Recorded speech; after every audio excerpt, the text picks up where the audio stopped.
Hello friends, नमस्कार। आज की वीडियो में हम जानेंगे महाकुंभ में कल्पवास करने का क्या महत्व होता है, कैसे होता है कल्पवास। चलिए इस वीडियो में जानते हैं, जो इस प्रकार है। माघ मेला प्रारंभ हो चुका है। 43 दिनों तक चलने वाला यह मेला माघ पूर्णिमा तक चलता है। पौष माह की पूर्णिमा के दिन पहला स्नान पर्व होता है और इसी के साथ एक माह के लिए कल्पवास भी शुरू हो गया है। कल्पवास। माघ मेला प्रारंभ हो चुका है। 43 दिनों तक चलने वाला यह मेला माघ पूर्णिमा तक चलता है। पौष माह की पूर्णिमा के दिन पहला स्नान पर्व होता है और इसी के साथ एक माह के लिए कल्पवास भी शुरू हो गया है। कल्पवास का हिंदू धर्म में विशेष महत्व है। कल्पवास निभाने की परंपरा सदियों से चली आ रही है। जानिए क्या होता है कल्पवास। धार्मिक मान्यताओं के अनुसार जब सूर्य मकर राशि में प्रवेश करते हैं तो प्रयागराज में शुरू होने वाले कल्पवास में एक कल्प का पुण्य मिलता है। शास्त्रों में कल्प का अर्थ ब्रह्मा जी का एक दिन बताया गया है। कल्पवास का महत्व रामचरितमानस और महाभारत जैसे कई धार्मिक ग्रंथों में भी मिलता है। एक माह तक चलने वाले कल्पवास के दौरान कल्पवासी को जमीन पर सोना पड़ता है। इस दौरान एक समय का आहार या निराहार भी रह सकते हैं। कल्पवास करने वाले व्यक्ति को 3 समय गंगा स्नान करना चाहिए। महाभारत में कल्पवास से जुड़ी मान्यता। महाभारत के अनुसार 100 साल तक बिना अन्न ग्रहण किए तपस्या करने का जो फल है, माघ मास में कल्पवास करने से प्राप्त होता है। यही कारण है कि माघ मेले में देश भर के कोने कोने हिस्से से लाखों श्रद्धालु पहुंचते हैं। धार्मिक मान्यता के अनुसार माघ मास में सभी तीर्थों को अपने राजा से मिलने प्रयागराज आता पड़ता है।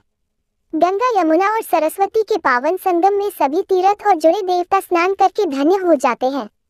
कहते हैं कि कल्पवास के दौरान स्नान करने से अक्षय पुण्य की प्राप्ति होती है। कल्पवास के लाभ। मान्यता है कि जो व्यक्ति कल्पवास की प्रतिज्ञा करता है वह अगले जन्म में राजा के रूप में जन्म लेता है। मोक्ष की अभिलाषा के साथ कल्पवास करने वाले व्यक्ति को मोक्ष की प्राप्ति होती है। माघ स्नान करने से भगवान विष्णु के प्रसन्न होने की मान्यता है। माघ मास के 3 बार स्नान करने से 10,000 अश्वमेध यज्ञ के बराबर पुण्य की प्राप्ति होती है। कल्पवास क्यों और कब से? प्राचीन काल में तीर्थराज प्रयागराज में घना जंगल हुआ करता था। यहाँ सिर्फ भारद्वाज ऋषि का आश्रम ही हुआ करता था। भगवान ब्रह्मा ने यहाँ यज्ञ किया था। उस काल से लेकर अब तक ऋषियों की इस तपोभूमि पर कुंभ और माघ माह में साधुओं सहित गृहस्थों के लिए कल्पवास की परंपरा चली आ रही है। ऋषि और मुनियों का तो संपूर्ण वर्ष ही कल्पवास रहता है, लेकिन उन्होंने गृहस्थों के लिए कल्पवास का विधान रखा। उनके अनुसार इस दौरान गृहस्थों को अल्पकाल के लिए शिक्षा और दीक्षा दी जाती थी। कल्पवास के नियम और धार्मिक मान्यता।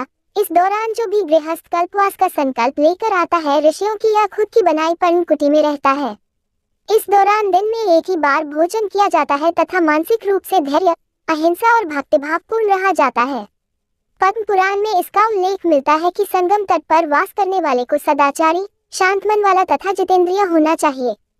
कल्पवासी के मुख्य कार्य है 1. तप, 2. होम और 3. दान। यहाँ झोपड़ियों पर्णकुटी में रहने वालों की दिनचर्या सुबह गंगा स्नान के बाद संध्या वंदन से प्रारंभ होती है और देर रात तक प्रवचन और भजन कीर्तन जैसे आध्यात्मिक कार्यों के साथ समाप्त होती है। लाभ। ऐसी मान्यता है कि जो कल्पवास की प्रतिज्ञा करता है वह अगले जन्म में राजा के रूप में जन्म लेता है, लेकिन जो मोक्ष की अभिलाषा लेकर कल्पवास करता है उसे अवश्य मोक्ष मिलता है। मत्स्यपु 106/40 स्नान का महत्व। पद्म पुराण और ब्रह्मावर्त पुराण में वर्णन मिलता है कि माघ पूर्णिमा पर स्वयं जगत पालक भगवान विष्णु गंगाजल में निवास करते हैं। इसलिए इस दिन गंगाजल का स्पर्श मात्र भी स्वर्ग की प्राप्ति देता है। पुराणों के अनुसार भगवान विष्णु व्रत, उपवास, दान से भी उतने प्रसन्न नहीं होते जितना अधिक प्रसन्न माघ स्नान करने से होते हैं। यही वजह है कि अनेक प्राचीन हिंदू ग्रंथों में वैकुंठ को पाने का आसान रास्ता माघ पूर्णिमा के पुण्य स्नान को बताया गया है। विश्व से सबसे बड़े महाकाव्य महाभारत में उल्लेख है कि इन दिनों में अनेक तीर्थों का समागम होता है।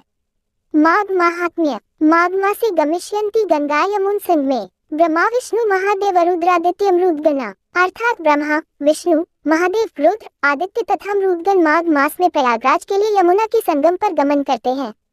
प्रयागे माघ मासे तुत्रय स्नानस्य यद्रवेत दशाश्वमेध सहस्त्रेण तत्फलं लभते भुवि। प्रयाग में माघ मास के अंदर 3 बार स्नान करने से जो फल होता है वह फल पृथ्वी में 10,000 अश्वमेध यज्ञ करने से भी प्राप्त नहीं होता है।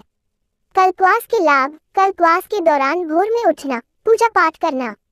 दिन में 2 बार स्नान और सिर्फ 1 बार सात्विक भोजन के साथ बीच में फलाहार करना शरीर के लिए बहुत ही लाभकारी होता है। इससे शरीर के भीतर जमा गंदगी बाहर निकल जाती है और फिर से नवजीवन प्राप्त होता है। चिकित्सकों की नज़र में कल्पवास से न सिर्फ मनुष्य के शरीर का पाचन तंत्र अनुशासित होता है, बल्कि खुद को स्वस्थ रखने का भी यह सबसे बेहतर माध्यम है। कई बीमारियों से मुक्ति, आयुर्वेद, यूनानी और प्राकृतिक चिकित्सा पद्धति में कल्पवास का खास महत्व है। चिकित्सकों का मानना है कि कल्पवास के दौरान की दिनचर्या व सात्विक खानपान से शरीर को कई बीमारियों से मुक्ति मिलती है। आयुर्वेद और प्राकृतिक चिकित्सा में कल्पवास का बड़ा महत्व है। आयुर्वेद के पंचकर्मों की विधि में कल्पवास भी शामिल है। प्राकृतिक चिकित्सा में भी व्रत और उपवास का महत्व बताया गया है। इससे शरीर में ऊर्जा का संचार होता है, सारी चिंताएं दूर हो जाती हैं।